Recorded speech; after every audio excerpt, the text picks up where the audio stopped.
常年期14周3章數年歐瑟亞先知書10章1到12節，馬竇福音10章1到7節，小德蘭福傳之友，曾慶道神父讀經反省。2026年7月8日，耶穌基督今天的讀經1，讓我們看到北國以色列的可悲可嘆的狀況。他們越是富足有錢，心離開天主越遠，到處建立敬拜偶像的祭壇和殿堂。歐瑟亞先知警告他們亞視徒勞。大約公元前730年，北國的一部分被亞述大軍摧毀，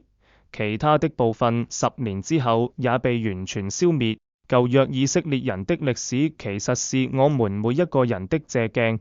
或者說是整個人類的借鏡。人犯了罪，但是天主還是決心要拯救人類，派自己的兒子到世上來。今天的福音，我們看到主耶穌還召選了12個宗徒去分擔救世的使命。雖然耶穌叫他們首先關注以色列人，也就是說以色列人最先得到這個救恩，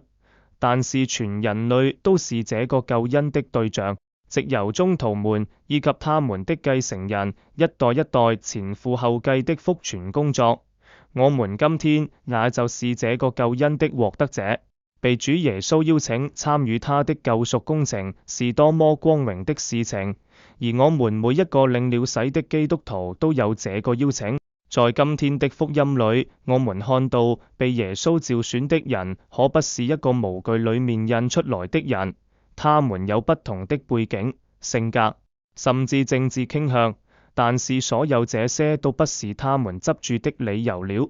從今以後，他們要團結一心為信仰作證。再看深一層，我們也可以看到，就像以色列選民一樣，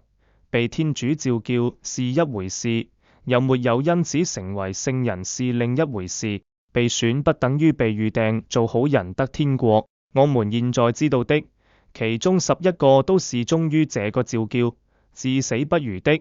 但是也有其中的一個成了背叛耶穌的罪人，我們都要警惕，特別在今天，不要讓物質的繁華使我們的心離開天主，